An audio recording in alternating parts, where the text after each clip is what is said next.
Hello students. स्वागत है आपका मेंटोर जी क्लासेस में। मैं विजय फिर आपके साथ बायोलॉजी का डीजे बजाने के लिए तैयार। चलिए मिलकर बायोलॉजी को आसान बनाते हैं। पिछली वीडियो में बच्चों हमने पढ़ा था कि क्या इकोसिस्टम होता है, what is the definition, what are the components of ecosystem, what are the different parts और types of ecosystem, and the functioning of ecosystem, and on the basis of we deal also the CBQ on the basis of 13.1 and 13.2 activity.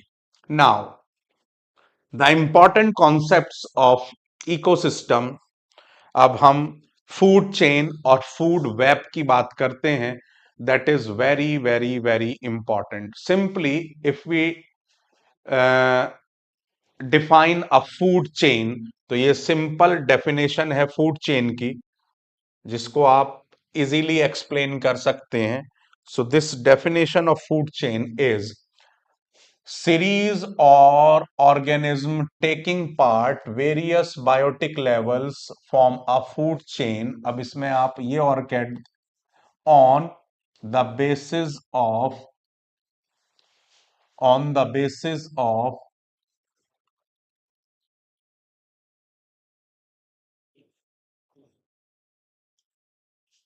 इसको cut कर देंगे और इसमें add कर देंगे on the basis of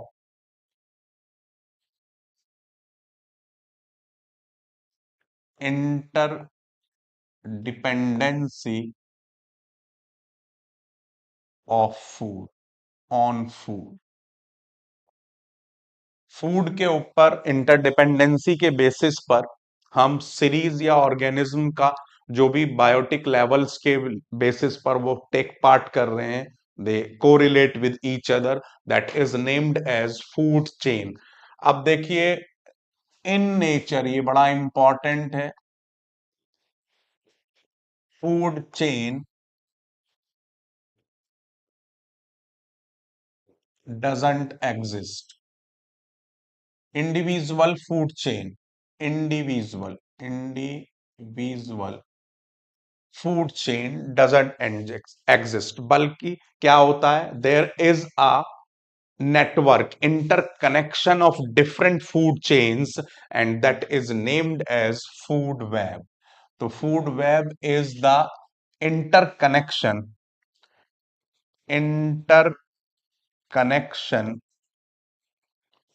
of different food chains, that is named as food web. तो food wave nature में exist करता है, लेकिन इंडिविजुअल फूड चेन की अगर हम बात करें तो उसको हमने समझने के लिए, टॉपिक को समझने के लिए हमने उसको रिलेट किया है. Actually it doesn't exist. ऐसा कोई इंडिविजुअल फूड चेन एग्जिस्ट नहीं कर सकता. There is interconnection of different food chains and that is named as food web. तो इसलिए बहुत इंपॉर्टेंट है, ये जो बात आपको ध्यान में रखनी है. तो अभी हमने केवल फूड चेन और फूड वेब वेब को डिफरेंट तरीके से डेवलप किया, समझा. अभी पहले मैं इसको ही आपको शेयर कर रहा हूं. सो गो थ्रू दिस. ये दोनों डेफिनेशन और फूड चेन के बारे में और फूड वेब के बारे में ये डिफरेंशिएशन, ये आपको ध्यान में रखना है. It is quite important for board exam. ये 1-2 नंबर में आपसे पूछा जा सकता है.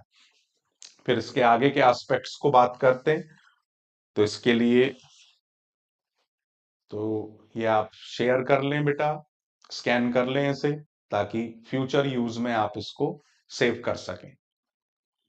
Okay, I think this is enough time. Let's move to next. अब आगे चलते हैं और आगे के प्रोस्पेक्टिव को समझते हैं. देखिए, अब ये आप देख रहे हैं डिफरेंट फूड चेन्स के आपको एग्जांपल्स दिए हुए हैं. देखिए, forest food chain, grassland food chain और पॉन्ड फूड चेन, ये दोनों आपके टेरेस्ट्रियल फूड चेन के एग्जाम्पल हैं.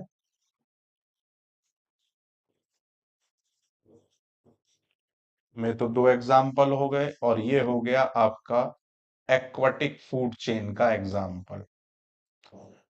तो ये आपको ध्यान में रखना है और बहुत इंपॉर्टेंट है. देखिए, सभी के अंदर खास बात क्या है कि सारी फूड चेन किससे स्टार्ट हो रही है?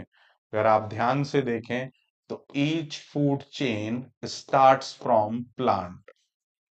किसी भी फूड चेन के ऊपर आप फोकस करें तो सारी की सारी फूड चेन, चाहे आप ए फूड चेन की बात करें दैट्स इन फॉरेस्ट, चाहे आप बी फूड चेन की बात करें दैट इज इन ग्रासलैंड, और if we talk about the third food chain that is sea, that is a aquatic food chain in a pond. So all food chain starts from pond, sorry, plant. तो ये बड़ा important है। अब next आप देखेंगे, चाहे आप इसकी बात करें डियर की, चाहे आप ये ग्रास हॉपर की बात करें, चाहे स्कॉर्पियन की बात करें, ऑल दीज थ्री, जिसको हमने ये स्टार शाइन दिया है, all these are herbivores. Herbivores क्योंकि these depend directly on plant and plant products. तो ये तीनों आपके हो गए हर्बीवोर। उसके बाद इसमें आप देखें, ये टिक साइन से हम देखें, सो दीज आर कार्निवोर। अब यहां पर फर्क क्या है कि इस grassland food forest food chain में that is the top carnivore. Lion और टाइगर जो भी दिखा रखा है that is the top carnivore. लेकिन यहां पर आप देखेंगे frog, frog is primary carnivore, then this snake is secondary carnivore, and that eagle is the top carnivore. And in case of this aquatic food chain, this is the primary carnivore and that is the top carnivore. इस तरीके से आप अब एक और बड़े important concept को समझो। ये तीनों चीजें आपको ध्यान रखनी है क्योंकि बोर्ड में कुछ भरोसा नहीं, इन्हीं के ऊपर ही कॉम्पिटेंसी बेस्ड क्वेश्चन पूछ लिया जाए कि ड्रॉ अ फूड चेन और right a food chain you that will take place in forest, or draw a food chain of pond, or aquatic food chain, or a terrestrial food chain taking the example of grassland or forest। तो ये एक number का बड़ा अच्छा question है। या आपसे MCQ based question पूछ लिया जाए इनमें से कोई से भी फूड चेन देकर कि भाई इस पर्टिकुलर ऑर्गेनिज्म का क्या रोल है इस फूड चेन में, वट एवर। अब यहां पर देखिए एक और बड़ा इंपॉर्टेंट क्वेश्चन है जो आपको ध्यान में रखना है। ईच स्टेप और level in A food chain forms a traffic level. ये बड़ा इंपॉर्टेंट है, that is very very important. किसी भी फूड चेन में जो एक पर्टिकुलर ऑर्गेनिज्म का प्लेस है वो उसका ट्रॉफिक लेवल कहलाता है। तो हर पर्टिकुलर फूड चेन में जैसे मैंने आपको बताया कि पहला ट्रॉफिक लेवल हमेशा प्लांट्स का होगा, दूसरा ट्रॉफिक लेवल हर्बीवोर्स का होगा, और तीसरा चौथा या सब्सीक्वेंट ट्रॉफिक लेवल्स हमेशा कार्निवोर्स के होंगे। तो ये बहुत एक सिंपल सा एजम्पशन है, एक ये यूनिवर्सल लॉ है जो फूड चेन से रिलेटेड आपको ध्यान में रखना है। पहली चीज क्या, first trophic level always be occupied by plants or producers, ठीक है, और autotrophs। then second trophic level always be of herbivore, and third, fourth and subsequent trophic level that occupied by का आपका कार्निवोर्स, प्राइमरी सेकेंडरी और top carnivores. ये आपको ध्यान में रखना है, that is very very important. तो देखिए पहली चीज यही है, ये भी यही कह रहे हैं कि ऑटोट्रॉफ्स और the producers are at the first trophic level, ये हमेशा पहले ट्रॉफिक लेवल पर होते हैं। उसके बाद आप देखें, दे fix up the solar energy and make it available for heterotrophs और द कंज्यूमर्स, ये आप कर चुके हैं। अब भाई ये किसके थ्रू करते हैं, फोटोसिंथेसिस, कोई नई बात नहीं है, ये आप सभी जानते हैं। So that is the job. इसीलिए किसी भी फूड चेन को फ्लरिश करने के लिए सबसे पहली जरूरत प्लांट्स की है। अगर प्लांट्स नहीं है तो no food chain can flourish and can develop like that. तो इस तरीके से कभी भी कोई फूड चेन डेवलप नहीं हो सकती। हर्बीवोर्स और primary consumers come at the second. ठीक है जी, दूसरे नंबर पर भी मैंने आपको बताया कि हर्बीवोर्स आते हैं, देन स्मॉल कार्निवोर्स और the secondary consumers at the third, और उसके बाद लार्ज और tertiary consumers we have the fourth trophic level. तो इस तरीके से आप देख रहे हैं, जो इसमें टेरेस्ट्रियल फूड चेन है, इसमें तीन ट्रॉफिक लेवल्स हैं। ये तीन ट्रॉफिक लेवल वाली है। इसमें आप देख रहे हैं 1 2 3 4 5, 5 ट्रॉफिक लेवल्स वाली फूड चेन है ये, और 1 2 3 4, और ये 4 ट्रॉफिक लेवल वाली फूड चेन है। तो ये आपको ध्यान में रखना है, बड़ा इंपॉर्टेंट है। एक बार जरा मैं आप, ये गलत हो गया। तो इसमें आपको ध्यान में रखना है कि ये 5 ट्रॉफिक, सॉरी 3 ट्रॉफिक लेवल, ये आपका हो गया 5 ट्रॉफिक लेवल्स, और इसमें हो गए 4 ट्रॉफिक लेवल। तो ये बड़ा इंपॉर्टेंट है, क्योंकि ऐसे भी पूछा जा सकता है, draw a food chain of pond having 4 trophic levels, a grassland food chain have 5 trophic levels, और a forest food chain have 3 trophic level। तो किसी तरीके के भी, ये तो ये पूरा 13.1 बड़ा इंपॉर्टेंट है। There are different type of questions can be asked. तो ये सारा भी मैंने आपको बताया, वो सेम इसमें ट्रॉफिक लेवल वाली ये डेफिनेशन जो है बड़ी इंपॉर्टेंट है, बिल्कुल एग्जाम के अंदर पूछी जा सकती है। नेक्स्ट देखिए जी अब, we know that food we eat acts as a fuel to provide us energy to do work। भाई सीधी सी बात है, हमने पढ़ा है कि एटीपी बनते हैं, इस फूड के थ्रू ही रेस्पिरेशन होता है, और उस रेस्पिरेशन में हर ऑर्गेनिज्म के अंदर एटीपी बनते हैं, और उस एटीपी की वजह से ही हम दुनिया जीवन भर के या पूरे दिन के अपने कामों को पूरा कर पाते हैं। जैसे इस वक्त मैं बोल रहा हूँ, लिख रहा हूँ, आपके साथ कनेक्ट कर रहा हूँ इस वीडियो के थ्रू, तो ये सब क्या है, सब में मेरे एटीपी खर्च हो रहे हैं, और आप इसको देख रहे हैं तो आपके देखने में, आपको ऑब्जर्व करने में आपके एटीपी खर्च हो रहे हैं। तो उसी तरीके से ये सभी के साथ जुड़ा हुआ है, that's not a new thing. Thus, interactions among various components of the environment involves flow of energy from one component of the system to another.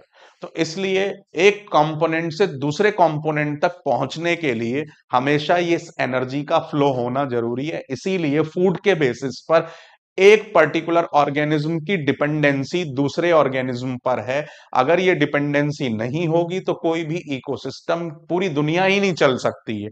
ये दुनिया चलेगी जब जब ये इंटरडिपेंडेंसी होगी। ये इंटरडिपेंडेंसी ही सारी चीजों को रिलेट करती है। ऑर्गेनिज्म, एक बायोटिक फैक्ट आपका कंपोनेंट की इंटरडिपेंडेंसी दूसरे के साथ, और सभी बायोटिक कंपोनेंट्स की सभी और दूसरे एबायोटिक कंपोनेंट्स के साथ जो इंटरेक्शन है वो ही इकोसिस्टम बनाता है। तो इसी चीज को आपको ध्यान में रखना है। As we have studied, the autotrophs capture the energy present in sunlight and convert into chemical energy. This energy supports all the activities of living world। देखिए ये बड़ा इंपॉर्टेंट है एमसीक्यू के लिए ये लाइन।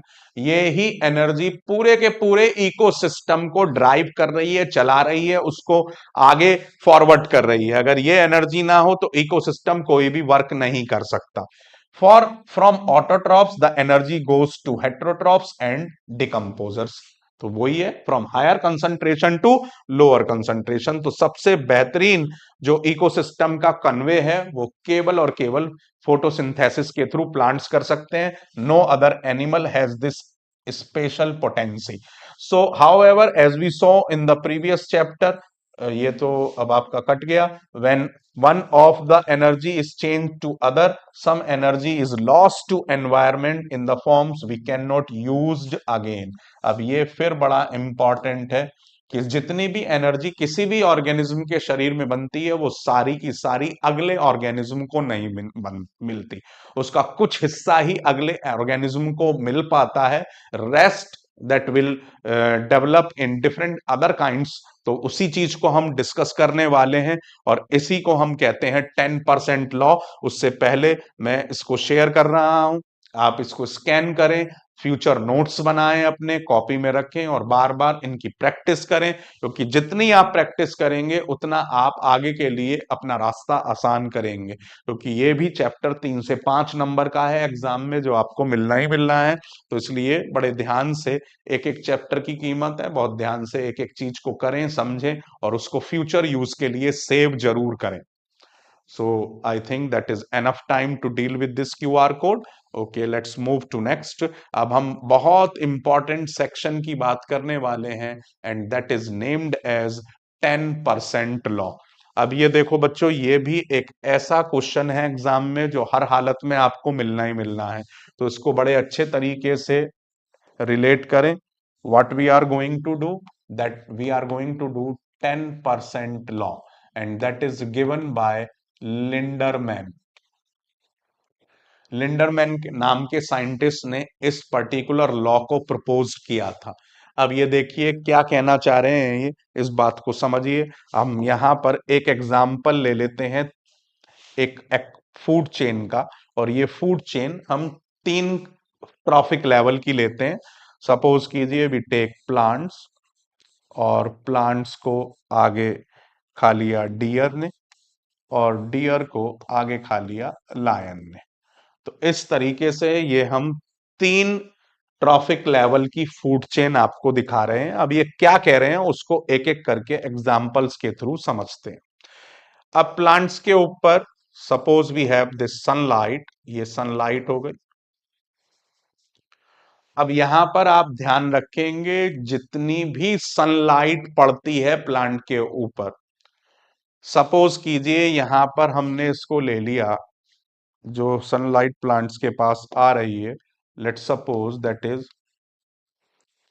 1 लाख किलो जूल, ये sunlight पड़ रही है, जो कि प्लांट्स के लिए जरूरी है फोटोसिंथेसिस के लिए। प्लांट इसका केवल 1% ही कन्वर्ट कर पाते हैं अपने फूड के तौर पर। देखिए ये रहा कि the green plants in a terrestrial ecosystem capture about 1% of the sunlight that falls on the leaves and convert into food energy। और ये किसके लिए है? एक्वाटिक इकोसिस्टम के लिए, क्योंकि जो टेरेस्ट्रियल के अलावा जो आपका, ये टेरेस्ट्रियल के अलावा एक्वाटिक जो है उनके लिए ये थोड़ा सा चेंज हो जाएगा, क्योंकि वहां पर सनलाइट केवल सरफेस वालों के लिए अवेलेबल होती है, deep when we go so there is no sunlight. तो यहां पर इस चीज को ध्यान रखें कि that is for terrestrial organisms only, क्योंकि ये एक एमसीक्यू का बड़ा अच्छा सोर्स हो सकता है। तो अब इसकी 1% की अगर आप कैलकुलेशन करेंगे, so that will B 1/100 into 5 zero लगा दीजिए, ये तो 2 जीरो कट गई। तो यहां पर प्लांट्स के पास आ गया 1000 किलो जूल। तो प्लांट्स ने फोटोसिंथेसिस करके 1000 किलो जूल एनर्जी अपने अंदर सेव कर ली, वो फाइनली उनके पास है और वो अवेलेबल है अगले सिस्टम को, यानी कि डियर को। अब यहां पर ये कह रहे हैं कि इसका केवल 10% आगे पहुंचे, इसका केवल 10% आगे पहुंचेगा। ये देखिए यहां पर अब इस बात को ये समझा रहे हैं, that is very very important. बड़े ध्यान से इसको समझिए क्या कहना चाह रहे हैं ये, कि when green plants are eaten by primary consumers. अब प्राइमरी कंज्यूमर्स मतलब herbivores, herbivores. So a great deal of energy is lost as heat to the environment. Some amounts goes into digestion and in doing work. Rest goes to the growth and reproduction. ठीक है जी।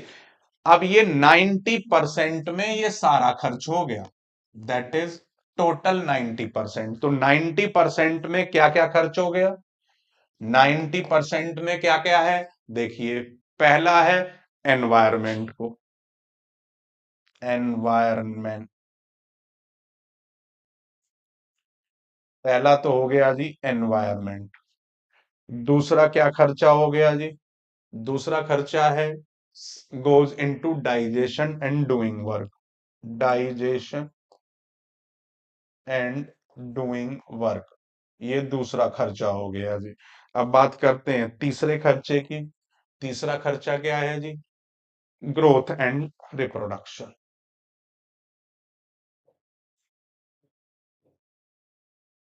तो खाली environment में ही नहीं जाता, इन सारे अलग अलग प्रोसेसेस में 90% खर्च होता है। अब जो बचा वो अगले के लिए अवेलेबल होता है। तो अब यहां पर इसका 10% हम निकाल देंगे, कैलकुलेट कर देंगे, तो 10/100 इंटू 1000। तो दो जीरो से ये दो जीरो कट गई, ये हमारे पास आ गया 100 किलो जूल। अब ऐसे ही इसका 10% आगे, तो एक जीरो उसके, आपने देखा यहां से एक जीरो कम हो गई, तो सेम कैलकुलेशन ध्यान रखें, 10 किलो जूल यहां तक पहुंच गई। तो ये सेम यही बात आपसे कह रहे हैं, देखिए, can an average of 10% of the food is eaten turned into its own body and made available for the next level of the consumer। तो अब आप समझ गए होंगे कि किस तरीके से इसको हमें करना है। अब ये किसी भी बेसिस पर आपसे पूछा जा सकता है, लास्ट वाला दे दे, इनके पूछ ले, या ये दोनों दे दे, बीच का पूछ ले, कोई भी न्यूमेरिकल वैल्यू देकर भी आपसे इस चीज को पूछा जा सकता है। अब देखिए यहां पर ये फिर बड़ा इंपॉर्टेंट स्टेप है, इंपॉर्टेंट पॉइंट है कि therefore 10% can be taken as the average value for the amount of organic matter that is present at each step and reaches the next level of the organism। So that is very very important। अब देखिए यहां से reasoning के question start होते हैं, जिनकी limit नहीं है, बोर्ड एग्जाम में कई बार ये पूछे जा चुके हैं। तो another competency based question can be asked on the basis of that. देखिए, since very little energy is available to next level of the consumer, only the 10%। ठीक है जी, लिटिल का मतलब क्या है यहां पर? ओनली 10%। तो ये ब्रैकेट में आप लिख सकते हैं, food chain generally consist of only 3 और 4 स्टेप, ताकि लास्ट वाले को बेहतर मिल पाए। अब ये सपोज कीजिए कि हम अभी जो एग्जाम्पल आपको दिया हुआ था, हमें दिया हुआ था आपका कि एक्वाटिक फूड चेन का एक एग्जाम्पल दिया हुआ था ना, कि एक्वाटिक फूड चेन में भैया प्लांट हो गया, और प्लांट के बाद ग्रास हॉपर हो गया, हॉपर, और उसके बाद हो गया था ये आपका ग्रास हॉपर के बाद आप देख रहे थे कि उसमें था फ्रॉग, और फ्रॉग के बाद था आपका स्नेक। तो इस तरीके से ये उसको बराबर वाली मान लीजिए। अब इसमें आप देखेंगे कि इसमें हम लेते हैं सेम वही, कि 1 लाख जूल से सेम 1000 किलो जूल बन गया प्लांट से, जो अब इसके बाद आपका हो गया 100 किलो जूल, इसके बाद 10 किलो जूल, और यहां रह गया 1 किलो जूल। अब आप देख रहे हैं टॉप कार्निवोर के पास वैल्यू कम हो गई। अब यही, इसने शिकार भी करा, ये भूखा रह गया, फिर भी एनर्जी नीड अपनी पूरी नहीं कर पाया। तो इसलिए नेचर में कभी भी कोई सी भी फूड चेन 3 या 4 लेवल की मैक्सिमम होती है, क्योंकि उसमें टॉप कार्निवोर को कुछ खाने को मिलेगा, उसकी एनर्जी सेटिस्फाई होगी। अब ये देखिए उसका रीजन दे रखा है, the loss of energy at each step is so great 90% that very little usable energy remains after 4 trophic level. इसलिए वो किसी मतलब की इससे आगे, अब आप देख रहे हैं 1 किलो जूल, इससे आगे की हम बात करेंगे तो 0.1 kilo joule, so that is useless for the top carnivore. इसलिए ये बड़ा इंपॉर्टेंट रीजनिंग क्वेश्चन है, गिव रीजन में। इसको बच्चों बहुत अच्छी तरीके से आप ध्यान में रखेंगे, क्योंकि that can be asked in any form. तो ये बहुत इंपॉर्टेंट है, I think you have understood well. अब देखिए नेक्स्ट, फिर ये एक और रीजनिंग क्वेश्चन आता है आपका, जो बहुत पूछा जाता है, again a very important CBQ, most important this is, there are generally a greater number of individual at the lower trophic level of an ecosystem and greatest number is of the producer. ये देखिए, ये आपको एक trophic levels का pyramidal form दिया हुआ है, इसको हम कहते हैं पिरामिडल फॉर्म। तो इसमें आप देखेंगे कि मैक्सिमम नंबर किसका होता है? प्रोड्यूसर्स का, एट बेस। बेस पर सबसे ज्यादा होता है, और प्रोग्रेसिवली इसे बोलते हैं एपेक्स, और एपेक्स पे लीस्ट होता है नंबर, लीस्ट नंबर। और इस फॉर्म को, इस ट्रायंगुलर फॉर्म को हम पिरामिड कहते हैं। और ये उसी चीज को समझा रहे हैं, that is very very important, कि जैसे जैसे आप लोअर ट्रॉफिक लेवल से हायर ट्रॉफिक लेवल की तरफ मूव करेंगे, तो नंबर ऑफ इंडिविजुअल्स घटते चले जाएंगे, उनका नंबर always be reduced. तो that is another very very important point to be noted. Next देखिए जी, the length and the complexity of food chain vary greatly.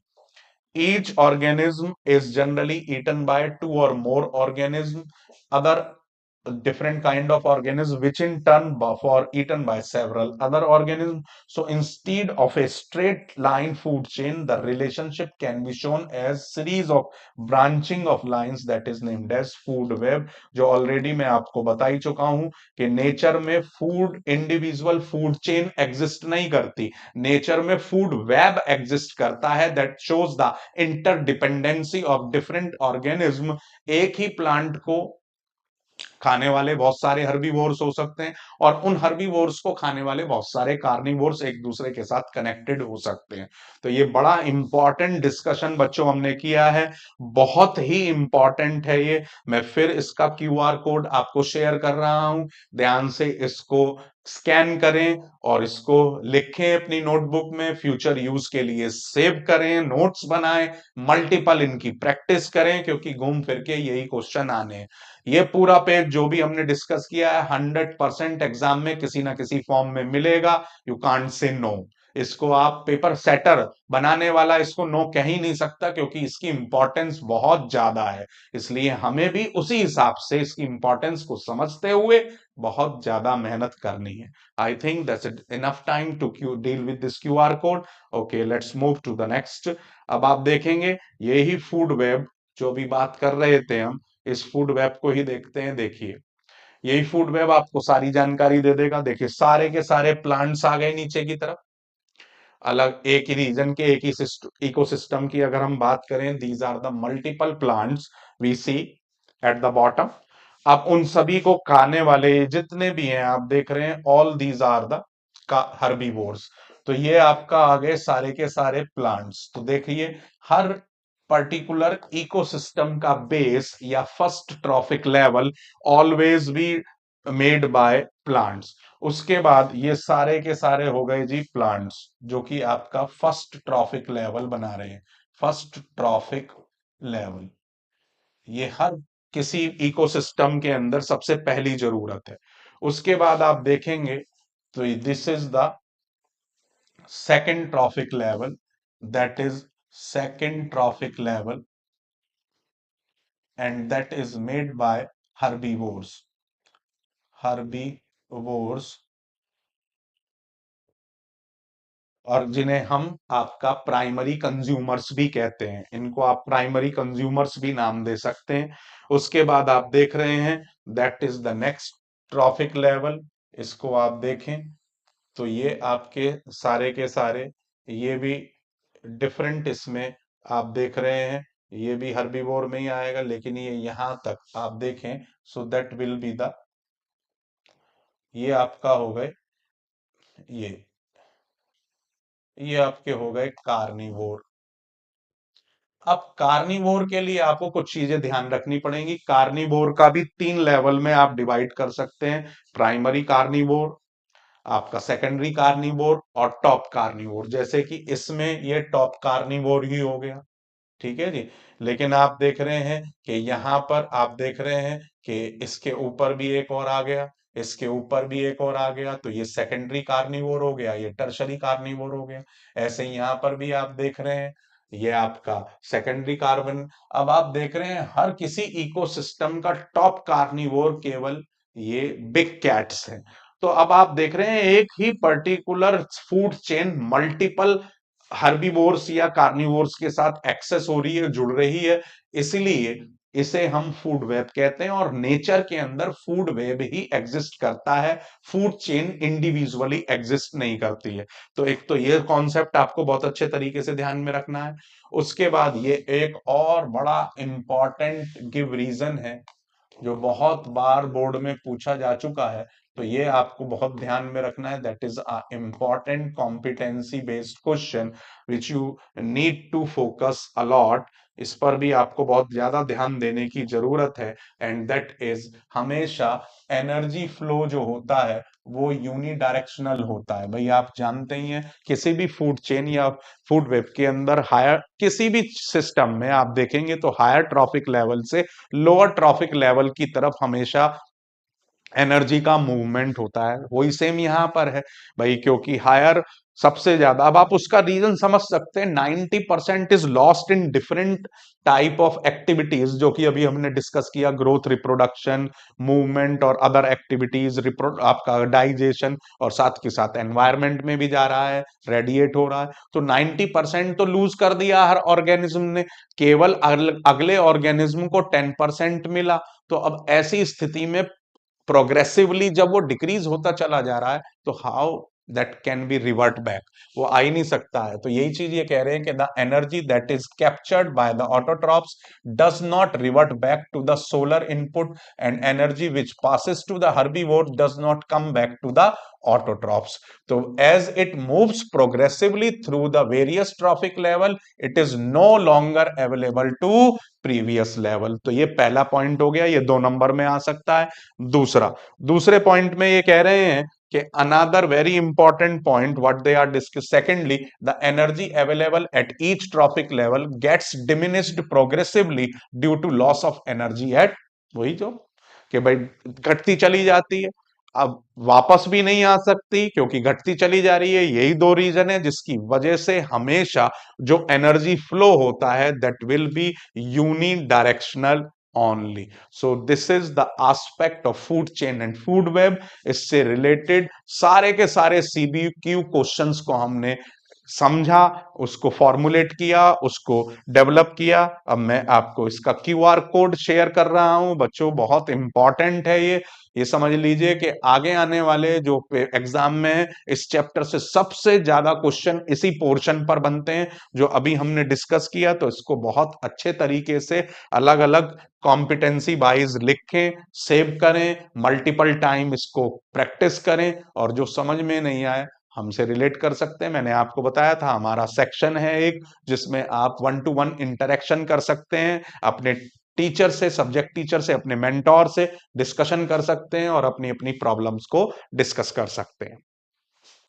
So this is enough time, so this is okay regarding this class. ये हमने सारा कुछ समझा और इसको पूरी तरीके से कॉम्पिटेंसी बेस्ड के बेसिस पर ऑब्जर्व भी किया। तो इसी तरीके से बच्चों जुड़े रहिए मेंटोर जी के साथ, क्लासेस को आसान बनाते रहिए, सब्जेक्ट को आसान बनाते रहिए, बायोलॉजी को आसान बनाते रहिए, वीजे के साथ जुड़े रहिए और बायोलॉजी का डीजे यूं ही बजाते रहिए। अगले लेक्चर में मिलते हैं और फिर इसके अगले कॉन्सेप्ट्स को डिस्कस करते हैं।